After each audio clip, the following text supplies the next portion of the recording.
நாம் இந்த ரமதானிலே அல்லாஹ்விடத்திலே இவ்வளவு மன்றாடி அல்லாஹ்விற்காக வேண்டி இவ்வளவு தொழுது கொண்டிருக்கின்றோம் என்று சொன்னால், அல்லாஹ்விடத்திலிருந்து நாம் அதிகம் எதிர்பார்க்க வேண்டிய ஒரு விஷயம் மன்னிப்பு என்ற ஒரு விஷயம்.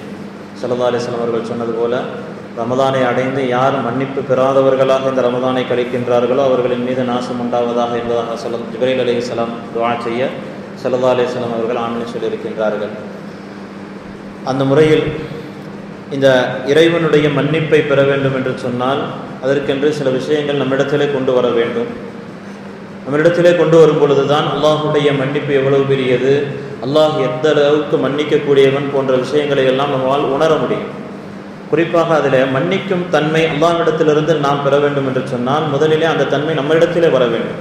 ஹஜ்ரத் நாயகம் ஸல்லல்லாஹு அலைஹி வஸல்லம் அவர்கள் சொல்லும் பொழுது, ஹஜ்ரத் மூசா அலைஹிஸ்ஸலாம் அவர்கள் ஒரு தடவை அல்லாஹ்விடத்தில் கேட்பாங்களாம், யா அல்லாஹ், உள்ளதிலேயே சிறப்பான விஷயம் எது, உள்ளதிலேயே சிறந்த விஷயம் உன்னிடத்தில் எது அப்படின்னு சொல்லும் பொழுது அல்லாஹு தஆலா சொல்லுவானா, யார் ஒருவர் தண்டிப்பதற்கு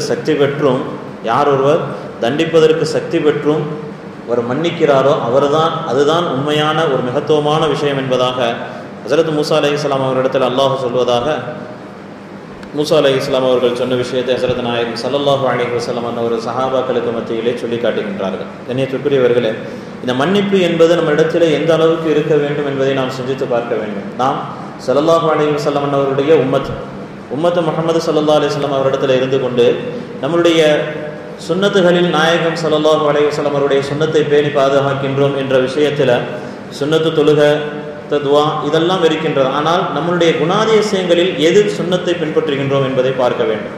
ஸல்லல்லாஹு அலைஹி வஸல்லம் அவர்கள் நாவை எந்த அளவுக்கு அடக்கி வாழ்பவர்களாக இருந்தார்கள், நம்மளுடைய நாவை ஏதாவது ஒரு விஷயங்களில் அடக்குகின்றோமா? நாயகம் ஸல்லல்லாஹு அலைஹி வஸல்லம் அவர்கள் தங்களுடைய குணங்களை எவ்வளவு மிருதுவாக ஆக்கி கொண்டார்கள், நம்மளுடைய குணங்களை எங்காவது நாம் மிருதுவாக ஆக்கி கொண்டிருக்கின்றோமா?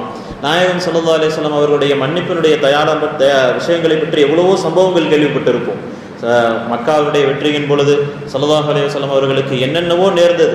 தங்களுடைய சிறிய தந்தையை கொன்றவர் நின்று கொண்டிருக்கின்றார். அதுவும் சாதாரணமாக கொல்லல. எந்த அளவுக்கு அவர் நடந்து வந்து கொண்டிருக்கும் பொழுது நாயகம் ஸல்லல்லாஹு அலைஹி வஸல்லம் அவருடைய சிறிய தந்தையார் அவர்கள் நடந்து வந்து கொண்டிருக்கும் பொழுது கீழே பதுங்கி இருந்து ஒரு பெரிய ஈட்டியை அவர்களுடைய தொடைகளுக்கு மத்தியில் உண்டான அந்த மர்மஸ்தானத்தை நோக்கி ஈட்டியை வச்சு குத்துறார். குத்த உடனே நேராக போய் இந்த பக்கம் குத்தி இந்த பக்கம் அப்படியே வெளியே வருது. அவருடைய சிறிய தந்தையார் நாயகம் ஸல்லல்லாஹு அலைஹி வஸல்லம் அவருடைய சிறிய தந்தையார் இறப்பதற்கு இதுவே முதல் காரணமாக அமைகின்றது. அதற்கப்புறம் அவர்களுடைய மண்ட ஓட்டை மட்டும் தனியாக கொண்டு வந்து அதில் மது ஊற்றி குடிக்கணுன்ற அளவுக்கு வெறி கொண்டு இருந்த மனிதர்கள் எல்லாம் கண்மணி நாயகம் ஸல்லல்லாஹு அலைஹி வஸல்லம் அவர்கள் முன்னால் வந்து நிற்கின்றார்கள். இன்னைக்கு என்னுடைய நிலைமை என்னவாகும், இன்னைக்கு நாம் முகமதுகிட்ட எப்படி சிக்க போகிறோம், முகமது எப்படியெல்லாம் நம்ம தண்டிக்க போகிறாரு அப்படின்னு சொல்லி நிற்கிறார். ஒரு பக்கம் நம்ம ஏற்கனவே சொன்னோம், காபாவுடைய சாவியை வச்சுக்கிட்டு இருந்தவர் ஸல்லல்லாஹு அலைஹி வஸல்லம் அன்னைக்கு கேட்டு நான் கொடுக்கல, இன்னைக்கு இந்த சாவிக்கு உரிமையோடு வந்து நிற்கிறாங்க, இன்னைக்கு என்னுடைய நிலைமை என்ன ஆக போதோ அப்படின்னு சொல்லி தாயிஃப் நகர வீதியிலே ஸல்லல்லாஹு அலைஹி வஸல்லம் அன்னவர்களுக்கு எவ்வளவு பெரிய இன்னல்கள்.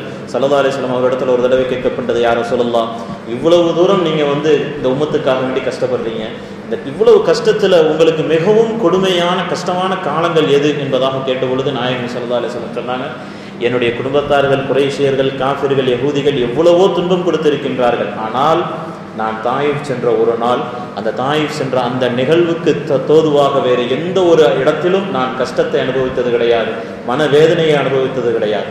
ஸல்லல்லாஹு அலைஹி வஸல்லம் அவர்கள் எந்த அளவுக்கு கஷ்டப்பட்டு இருப்பாங்க. அதற்கப்புறம் அவருடைய வாழ்க்கையில எடுத்து பார்த்தோம்னா எவ்வளவோ கஷ்டம். சொந்த ஊரை விட்டு விரட்டி அடிக்கிறாங்க. எந்த அளவுக்கு, இன்று இரவு முகமது வெளியே போகணும், இல்லைன்னா முகமதை கொல்லணும் அப்படின்ற அளவுக்கெல்லாம் முடிவு கட்டி நிற்கிறாங்க. ஆனால் ஸல்லல்லாஹு அலைஹி வஸல்லம் சொல்லக்கூடிய வார்த்தை எங்கே இருக்குது, அவருடைய வேதனை அதிகமாக்கப்பட்ட இடம் தாயிஃபுடைய இடம். அந்த நிகழ்வுல தான் எனக்கு மிகவும் வேதனையான ஒரு விஷயம் என்பதாக ஸல்லல்லாஹு அலைஹி வஸல்லம் சொல்லுவாங்க. இந்த அளவுக்குன்னா ஸல்லல்லாஹு அலைஹி வஸல்லம் அவர் இடத்துல எல்லா தாயிஃபில் போய் எல்லாட்டையும் போய் சொல்லுவாங்க. முக்கியமாக அந்த தாயிஃபுடைய மன்னரிடத்துல போய் சொல்லுவார். எல்லாரும் விரட்டிடுவாங்க, மிகவும் துன்பப்படுத்துவாங்க, கல்லால் அடித்து அந்த ரத்தங்கள் ஓடக்கூடிய சம்பவங்கள் எல்லாம் கேள்விப்பட்டிருப்போம். ஹஸரத் ஜிப்ரீல் அலைஹிஸ்ஸலாம் அவர்கள் அந்த ரத்தம் ஓடும் பொழுது தலையிலிருந்து கீழே வரும்பொழுது அல்லாஹ் தஆலா உடனே போய் சொல்லிடுவான், அந்த ரத்தம் பூமியில் பற்றக்கூடாது, போய் குடி அப்படின்னு சொல்லிடுவான். இவ்வளவு வேகமாக ஹஸரத் ஜிப்ரீல் அலைஹிஸ்ஸலாம் வந்து அந்த ரத்தத்தை தாங்கி பிடிச்சிருப்பாங்க. சொல்லுவாங்க, இந்த ரத்தம் மட்டும் இந்த பூமியில் பட்டுச்சுன்னா இந்த உலகமே இத்தோடு அழிந்து விடும். ஏனென்று சொன்னால் ஸல்லல்லாஹு அலைஹி வஸல்லம் அவர்களுக்கு அவ்வளவு துன்பம் கொடுத்த நேரத்தில் கல்லால் அடிபட்டு வந்த ரத்தம். அப்படிப்பட்ட இடம் ஸல்லல்லாஹு அலைஹி வஸல்லம் சொல்லுவாங்க, நான் அப்படியே அன்றைக்கி எல்லா மக்களும் என்னை துன்புறுத்தி அவ்வளோ வேதனைப்படுத்தின பிறகு நான் அப்படியே வறுமையாக நடந்து வந்துக்கிட்டே இருந்தேன். என்ன அறியாமல் நான் ஒரு இடத்துல வந்து நின்று தலையை தூக்கி மேலே பார்த்தா எனக்கு ஜிப்ரீல் அலைஹிஸ்ஸலாம் அவர்கள் ஒரு மேகத்தை கூட்டிக்கிட்டு அப்படியே எனக்கு துணையாக வந்துக்கிட்டே இருக்கிறாங்க. அதில் ஜிப்ரீல் அலைஹிஸ்ஸலாம் மேலே நிற்கிறாங்க. முஹம்மது ஸல்லல்லாஹு அலைஹி வஸல்லம் அவர்களே, முஹம்மதே நீங்கள் ஊன்னு சொல்லுங்கள், என்ன வேண்டாலும் செஞ்சிடலாம். அல்லாஹ் தஆலா மலைகளுக்கு உண்டான உரிமையான அந்த மலக்கை அனுப்பியிருக்கின்றான். மலைகளுக்கு உரிமையாளராக இருக்கக்கூடிய அந்த மலக்கை அனுப்பியிருக்கின்றான். நீங்கள் என்ன சொல்கிறீங்களோ செய்ய சொல்லி அனுப்பியிருக்கேன். நீங்கள் என்ன கட்டளை சொல்லுங்கள், உடனே செஞ்சிடுவாங்க. ஸல்லல்லாஹு அலைஹி வஸல்லம் அப்படியே திரும்பி பார்க்குறாங்க. மேலே மலைகளுக்கு உரித்தான அந்த மலக்கு நிற்கிறார். முஹம்மதே அஸ்ஸலாமு அலைக்கும் முஹம்மது ஸல்லல்லாஹு அலைஹி வஸல்லம் அவரை பார்த்து சலாம் சொல்கிறாங்க. சலாம் சொல்லிவிட்டு, முஹம்மதே நீங்கள் சொல்லுங்கள், அல்லாஹ் நீங்கள் என்ன சொன்னாலும் உடனே செய்ய சொல்லியிருக்கான். நீங்கள் ஊன்னு சொல்லுங்கள், இந்த 2 மலைகளுக்கு மத்தியில் இவர்களை வைத்து நசுக்கி விடுகின்றேன். ஏன்னா மேலே இருக்கக்கூடிய மலக்குகள் முதல் கொண்டு அந்த மக்களின் மீது அவ்வளவு கோபம். ஸல்லல்லாஹு அலைஹி வஸல்லம் என்ன செஞ்சாங்க? அல்லாஹ் ஒருவன், நான் அல்லாஹ்வுடைய தூதுவர். தன்னுடைய ஏகத்துவத்தை எடுத்து வைப்பதற்காக வேண்டி, தன்னுடைய கொள்கையை எடுத்து வைப்பதற்காக வேண்டி மட்டும்தான் அங்கே நுழைந்தார்கள். ஆனால் அவர்களுடைய துன்பம் எந்த அளவுக்கு இருந்தது, உலகத்தில் அவர்களுடைய துன்பங்களை கண்டுகொள்வதற்கு அந்த நேரத்தில் யாருமே இல்லை. அல்லாஹ் யாரை அனுப்பி வைக்கிறான்? மலக்குகளை அனுப்பி வைக்கிறான். அல்லாஹ்வே வேதனைப்படுத்தி அவர்களை அனுப்பி, முஹம்மதிட்ட போய் சொல்லுங்க, என்ன சொல்றாங்களோ உடனே செஞ்சிருங்க, ஸல்லல்லாஹு அலைஹி வஸல்லம் அவர் இடத்துல கேட்குறாங்க, யா ரசூலல்லாஹ் நீங்கள் ஊன்னு சொல்லுங்க, இந்த 2 மலைகளுக்கு மத்தியில் வச்சு அப்படியே இந்த மக்களை நசுக்கி ஃபுல்லாக அழிச்சிருவேன்.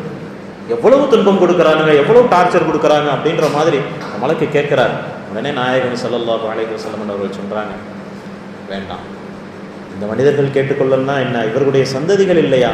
இவருடைய சந்ததிகள் இந்த இஸ்லாத்தை ஏற்றுக்கொள்பவர்களாக இருக்கலாமே, இவர்களுடைய சந்ததிகளுக்கு அல்லாஹ் தஆலா இந்த ஹிதாயத்தை கொடுக்கலாமே அப்படின்னு சொல்லி இவ்வளவு துன்பமான நேரத்திலும் கூட அவர்களை மன்னித்து அவர்களுடைய சந்ததிகள் இந்த இஸ்லாத்திலே இருக்க வேண்டும் என்ற ஒரு பெரும் நோக்கத்தோடு ஸல்லல்லாஹு அலைஹி வஸல்லம் அவர்கள் அந்த இடத்தில் அவர்களையும் மன்னிக்கின்றார்கள். இதே போன்ற மனிதர்களும் ஃபத்ஹ் மக்காவின் பொழுது நிற்கின்றார்கள். எல்லாரும் நிற்கிறாங்க. இன்னைக்கு என்னுடைய நிலைமை என்ன, நான் இவருடைய சிறிய தந்தை இந்த அளவுக்கு கொன்றேனே, அவரை எவ்வளவு கொடுமைப்படுத்தினேன், அவருடைய மண்டை ஓட்டை எடுத்துட்டு வந்து அதில் மது ஊற்றி குடிச்சேன்னு, இப்போ இன்னைக்கு என்னோட நிலைமை என்ன ஆகும், அப்படியே கதறி போய் நிற்கிறாங்க. ஸல்லல்லாஹு அலைஹி வஸல்லம் ஒரே வார்த்தையில முடிச்சிடுறாங்க, இன்றைய தினம் யாரும் உங்களிலே தண்டிக்கப்படுபவர்கள் இல்லை, எல்லாருக்கும் மன்னிப்பு என்பது பொதுவாக விட்டது, எல்லாரையும் மன்னிச்சுட்டேன், போய்கிட்டே இருங்க அப்படின்னு சொல்லி ஸல்லல்லாஹு அலைஹி வஸல்லம் அவர்கள் மன்னிப்பு என்றால் என்ன என்பதை அந்த இடத்துல காட்டுறாங்க. கண்ணியத்திற்குரியவர்களே, நாம் நினைத்து பார்க்கும் பொழுது ஏதோ ஸல்லல்லாஹு அலைஹி வஸல்லம் சும்மா மன்னிச்சுட்டாங்க அப்படின்னு நினைக்கலாம்.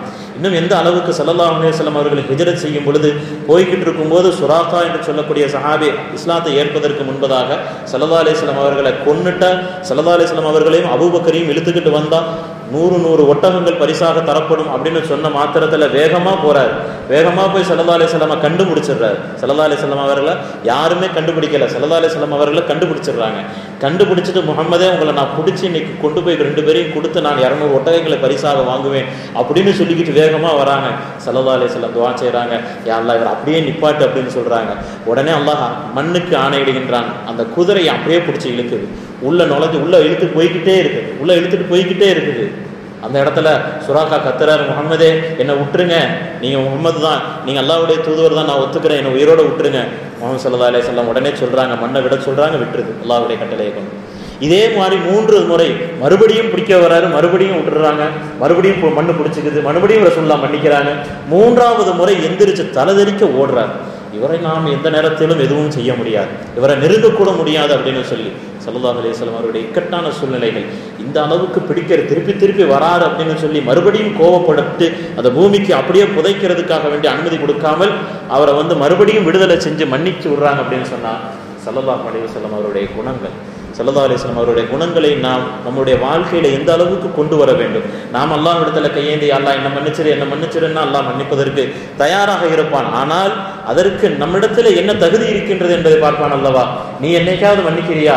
உன்னுடைய சகோதரன், நம்மளுடைய சகோதரர்கள் நமக்கு ஏதாவது தீங்கிழைத்திருப்பார்கள், நம்முடைய நண்பர்கள் நமக்கு ஏதாவது தீங்கிழைத்திருப்பார்கள், நம்மளுடைய குடும்பங்களில் உள்ளவர்கள் நமக்கு ஏதாவது தீங்கிழைத்திருப்பார்கள். நாமளும் தப்பு செஞ்சிருப்போம், அவங்களும் தப்பு செஞ்சிருப்பாங்க. ஆனால் ஒரு ஈகோ என்ற ஒரு விஷயத்தை வைத்துக்கொண்டு மன்னிக்கிறதும் கிடையாது, பேசுறதும் கிடையாது, திரும்பி போய் நிற்கிறதும் கிடையாது, எல்லாத்தையும் வச்சுக்கிட்டு வெறும் ஈகோ என்ற ஒரு விஷயத்தை மட்டும் வச்சுக்கிட்டு எல்லா சொந்த பந்தங்கள் நட்பு வட்டாரங்கள் எல்லாத்தையும் தூக்கி போட்டு எங்கேயுமே யாரையுமே மன்னிக்காம சுத்திக்கிட்டு நாம் அல்லாஹ் இடத்துல கையேந்திரும். அல்லாஹ் மஃபிர்லனா, யா அல்லாஹ் என்ன மன்னிச்சிரு. எப்படி அல்லாஹ் மன்னிப்பான்? கண்ணியத்திற்குள்ளே சிந்தித்து பார்க்க வேண்டும். ஸல்லல்லாஹு அலைஹி வஸல்லம் அவருடைய குணாதிசயங்களை பின்பற்றக்கூடிய நாம், ஸல்லல்லாஹு அலைஹி வஸல்லம் அவர்களுடைய சுன்னத்துகளை பின்பற்றுகின்றோம் என்று சொல்லக்கூடிய நாம், நம்முடைய வாழ்க்கையில் என்னென்ன விஷயங்களை பின்பற்றுகின்றோம்? வெறும் மஹரிபு தொழுகைக்கு பிறகு ஃபஜர் தொழுகைக்கு முன்னாடி சுன்னத்து தொழுகிறது அல்லாஹ் ரசூலுல்லாஹ்வுடைய சுன்னத்தை பின்பற்றுவதாகாது. எங்கோ நின்றுகிட்டு துஆ ஓதிக்கிட்டு இருக்கிறது அல்லாஹ் ரசூலுல்லாஹ்வுடைய சுன்னத்தை பின்பற்றுவதாக ஆகாது. நம்முடைய வாழ்க்கையினுடைய ஒவ்வொரு அங்கங்களாக ஸல்லல்லாஹு அலைஹி வஸல்லம் அவருடைய சுன்னத்துகள் வர வேண்டும். ஒருவரை பார்க்கின்றோமா, அவரை பார்க்கும் பொழுது நான் இப்படி பார்க்கின்றேன், ஸல்லல்லாஹு அலைஹி வஸல்லம் இப்படி பார்த்தாங்க, நான் இப்படி பார்க்கிறேன். ஸல்லல்லாஹு அலைஹி வஸல்லம் அவர் இடத்துல ஒருத்தர் வந்து அஸ்ஸலாமு அலைக்கும் நபியே உன் மீது நாசம் உண்டாவதாக அப்படின்னு சொல்றாங்க. நபியே உன் மீது நாசம் உண்டாவதாக. எவ்வளவு கோபம் வரும். சும்மா நின்றுட்டு இருக்கிற மனுஷனை வந்து திட்டுற மாதிரி இது எவ்வளவு பெரிய சாபம். பக்கத்துல நிக்கிறாங்க ஹஸரத் ஆயிஷா ரலியல்லாஹு அன்ஹா. ஆயிஷா ரலியல்லாஹு அன்ஹா உடனே கோபப்பட்டு வேகமா சாபம் விடுறாங்க, வேகமா அவரை திட்டுறாங்க.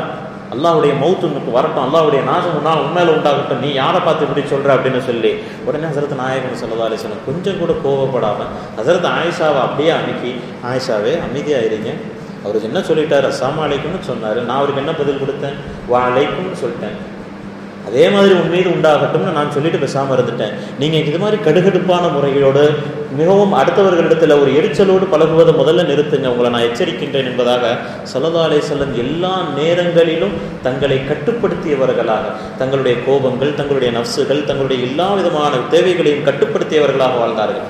நாமும் அதே போன்று வாழ்கின்றோம் என்று சொன்னால் நிச்சயமாக இந்த ரமதான் கழியும் பொழுது இன்ஷா அல்லாஹ் நாமும் எல்லா விதமான பாவங்களையும் மன்னிக்க பெற்றவர்களாக அல்லாஹ்விடத்தில் இருப்போம் என்பதில் எந்த விதமான சந்தேகமும் இல்லை. வல்ல ரஹ்மான் நம்முடைய எல்லா விதமான பாவங்களையும் மன்னித்து மக்களுக்கு மத்தியில் இருக்கக்கூடிய அனைத்து பாவங்களையும் நாம் அனைவர்களையும் மன்னித்து, அதே போன்று அல்லாஹ் ரப்புல் ஆலமீன் நமக்கு மத்தியில் இருக்கக்கூடிய எல்லா விதமான பாவங்களையும் மன்னிக்க பெற்றவர்களாக இந்த ரமதானை கலைக்கச் செய்வானாக. வாஹிரு தஅவானா அல்ஹம்துலில்லாஹி ரப்பில் ஆலமீன்.